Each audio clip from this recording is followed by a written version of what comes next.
بسم الله الرحمن الرحيم. اليوم سوف نتطرق لدرس دول جنوب شرق آسيا، قطب اقتصادي في تطور متصاعد. سنستهل الحديث حول ظروف التأسيس، حيث تأسست رابطة دول جنوب شرق آسيا بموجب إعلان بانكوك سنة 1967 ومن طرف 5 دول، وهي إندونيسيا وماليزيا وسنغافورة وتايلاندا والفلبين.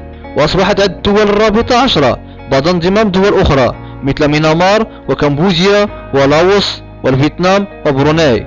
وتتمثل الأهداف الرئيسية لآسيان على المستوى الاقتصادي إيجاد تعاون بين هذه الدول في القطاعات الاقتصادية كي تصبح قوة اقتصادية.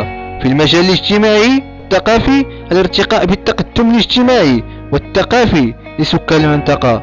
في المجال السياسي العمل على نشر السلم والأمن في ظل القوانين الدولية وميثاق الأمم المتحدة. أما من حيث المؤسسات التي تظهر على سير آسيان فتتجلى في أجهزة إدارية كوزراء الخارجية والسكرتارية العامة واللجنة الدائمة، وأجهزة اقتصادية تضم وزراء الاقتصاد والمالية لتخطيط وتوجيه السياسة الاقتصادية لدول الرابطة.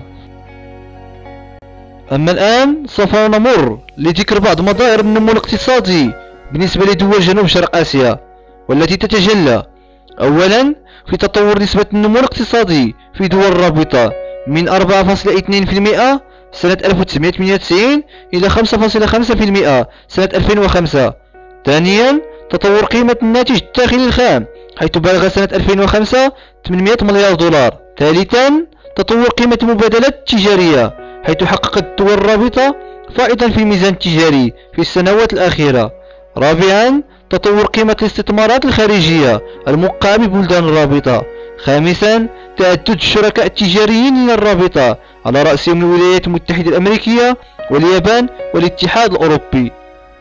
أما الآن سوف نمر لذكر بعض أطار النمو على الجانب الاجتماعي، حيث عرفت دول رابطة جنوب شرق آسيا تحسنا مهما على المستوى الاجتماعي نظرا للتطور الاقتصادي، حيث عملت الدول الرابطة على اتخاذ مجموعة من الإجراءات والتدابير في العديد من القطاعات مثل الصحة ومحاربة الفقر والأمية، وكذلك الاهتمام بالطفولة والشباب والنساء، الشيء الذي أدى إلى ارتفاع نسبة التعليم إلى أكثر من 30%، وارتفعت مؤشر التنمية البشرية، وانخفضت البطالة والفقر.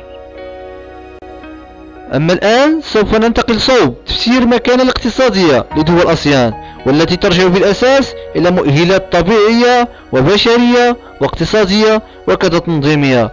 فمن حيث المؤهلات الطبيعية لدول الرابطة فتستفيد هذه الأخيرة من تساقطات كثيفة بحكم موقعها الاستوائي، فضلا عن توفرها على موارد طاقية مهمة مثل البترول والغاز الطبيعي تساعد في التنمية الصناعية. أما من حيث المؤهلات البشرية فيبلغ عدد ساكنة الرابطة 568 مليون نسمة، مما يوفر يد عاملة مهمة وسوق استهلاكية واسعة. أما المؤهلات الاقتصادية فهي كالتالي: وجود مقاولات صناعية مهمة أولا. ثانيا أهمية الاستثمارات اليابانية والكورية الجنوبية والصينية بدول الرابطة. ثالثا تشكل مركزا مهما للشركات متعددة الجنسيات. رابعا تسجل بورصة سنغافورة المرتبة الثالثة عالميا من حيث حجم المداولات. أما من حيث المؤهلات التنظيمية فتتمثل الدور على أجهزة مسيرة للرابطة، فضلا عن إنشاء منتدى آسيا الشرقية ومجلس شؤون آسيا وخلايا للتفكير حول التنمية المستدامة لشعوب آسيا الشرقية. وأخيرا سوف نتطرق لبعض التحديات التي تعيق النمو الاقتصادي لدول الرابطة، والتي تتمثل في: أولا المنافسة الصينية والهندية في المجال التجاري. ثانيا تعاني دول الرابطة من الفقر وما يترتب عنه من مشاكل السكن والصحة والتعليم. ثالثا وجود تفاوت واضح في مجال التنمية الاقتصادية والاجتماعية بين دول الرابطة. رابعا تعرض المنطقة لأزمات اقتصادية، فضلا عن تعرضها لكوارث طبيعية وما تخلفه من دمار سواء على المستوى البشري وكذا البنية التحتية. ونخلص في الأخير أن دول رابطة جنوب شرق آسيا تعد واحدة من التكتلات الكبرى على مستوى العالمي، والتي بإمكانها مواجهة القوى الكبرى في زمن العولمة.